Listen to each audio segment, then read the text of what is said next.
I have applied to over 3,000 jobs. Guys, I hate to be the bearer of bad news, but it doesn't look like the job market is going to get any better anytime soon. It is tough right now being a new grad on the job market.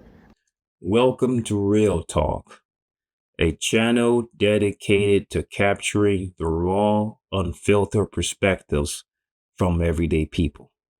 No commentary, no interruptions, just real people sharing their frustrations and opinion about the economy. My goal is simple: provide a space where you can hear authentic rants, opinions, and stories from all walks of life. So make sure to like and subscribe and enjoy the rest of the video. Guys, I hate to be the bearer of bad news, but it doesn't look like the job market is going to get any better anytime soon. I don't think we're going to see a recovery in the job market in 2025. We've continued to see layoffs, and more companies are looking at automation and AI to replace jobs, especially jobs that are repetitive in nature, which happens to be a lot of jobs in corporate America. So we're seeing more and more layoffs, and the mindset of companies right now is not to grow. More companies are looking to increase profits by decreasing headcount. We're just in a big cycle of uncertainty, and it's been like that the past few years. I cannot remember the last time I had a recruitment conversation where a company talked about scaling or rapid growth. Most of the roles that I've been working on have been replacements for people who have moved on from the organization, not because they're growing and not because of new initiatives. So if you're thinking that the job market is going to get better this year, that is not going to happen. It doesn't mean that people aren't landing jobs. They are. It just means that instead of it taking 4 to 5 weeks, it's going to take 5 to 7 months. Let me know what you think in the comments. Another thing about the job market that really irks my nerves, and this is speaking from somebody else's experience, but I've dealt with similar things, is like you're being put, like you actually might land an interview. That's already a huge step, especially during this economy. You already kind of get hope. You're like, hey, I'm getting an interview. I'm going to do the best I can. And then you get to a second interview. You're like, okay, hopefully this is the last one. Mind you, I know someone that had to go through 5 interviews. One was a presentation. One was talking to like certain directors. Another one was talking to like, the last one I think was the CMO. I think that's what it is.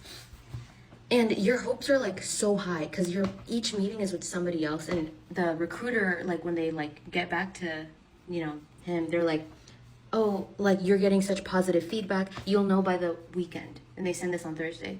Nothing happens by the weekend. Next week, you email them. You're like, hey, like, you kind of don't want to sound desperate, but like, it's like, it's the next week. And they're like, oh, sorry, we had to push things over because they couldn't have a meeting together about you, which is weird because you could just do a Slack thing. Say like, okay, does everybody like XYZ person, pros and cons, blah, blah. You don't need to have a whole meeting, I don't think. Or like to that extent. And also, why would you push the meeting? Like if you're an organized company that says that you're fast paced and really organized, you shouldn't have to push back meetings like that if it's on your schedule, right? And then, you have to keep going through these 5 interviews thinking you're doing really good, you're moving up. And usually they like take people out as you do like interviews, but they don't tell you, like in my experience, they tell you like, oh yeah, we're interviewing other people. But for like this person, they were like, they didn't say anything. So I don't think, you kind of like assume that once you get to the 5th and final interview that you're like the last one or like maybe another one. But then they were like, okay, we're going to let you know by early next week. It comes to this week, which is like the time. Monday passes to the Tuesday, Wednesday, nothing. Finally today, which is already not early in the week, Thursday's not early in the week, they finally say, oh, sorry, we went with somebody else. After being silent the whole week, after getting your hopes up, after making you feel like you're part of the company, like kind of like putting situations like, if you're with us, like blah, blah, blah, blah, blah.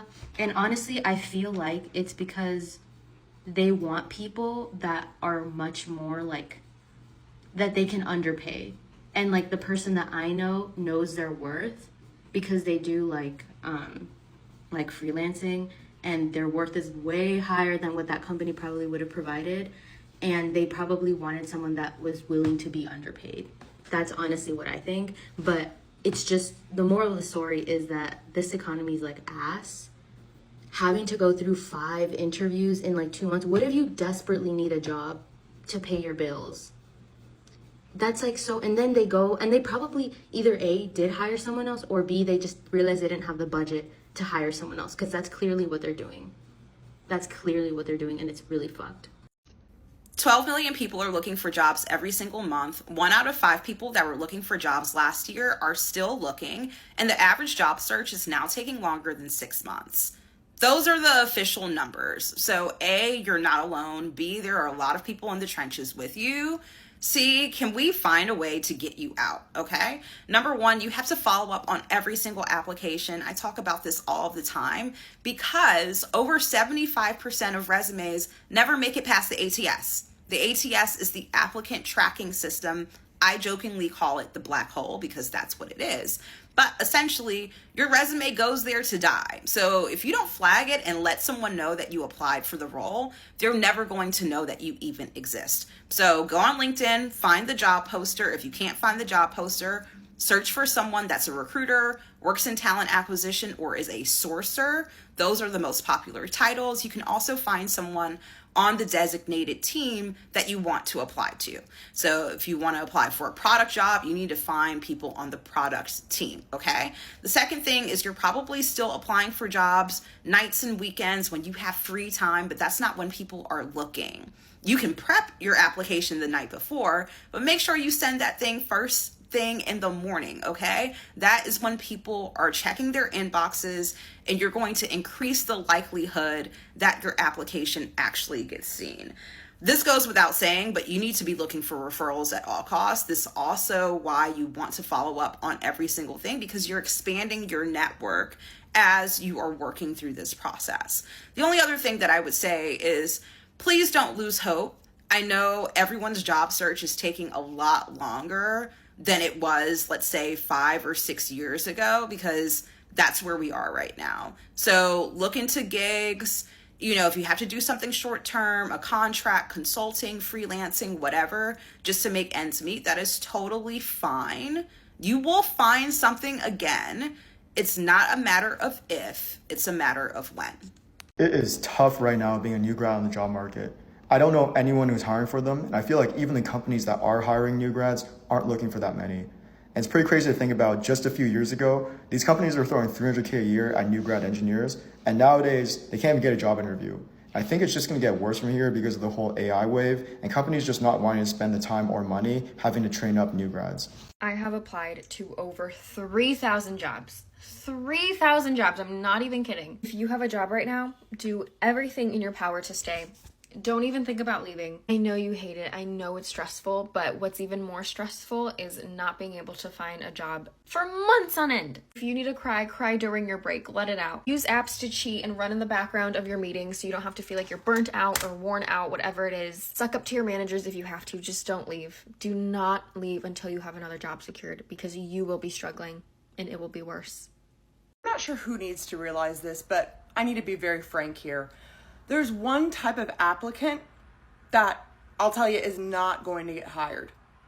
And that is the person with 10 years of experience, the person who was laid off from a 9-to-5. The grocery store jobs do not want you. Walmart does not want you. Amazon does not want you. I feel as though I need to scream this from the rooftops, because I feel as though ever since I was laid off from my 9-to-5 last November, it's been several months now, I feel like I need to scream this from the rooftops when people look at my situation. Do you think I'm not being scrappy? How can I get scrappier? The jobs, not only did these entry-level jobs barely exist anymore, but they're competitive.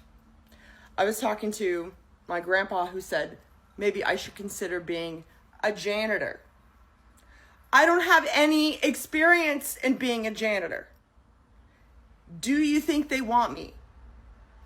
Probably not. Do you think that they want to hire someone with a master's degree and 10 years of experience that has been out of work and you know what I mean? Like, these jobs, there's a million reasons why we need to raise the minimum wage, and there's a million reasons why all this is connected, whatever. But hold on, these bottom tier jobs, which we shouldn't even be tiering things anyway, but I digress.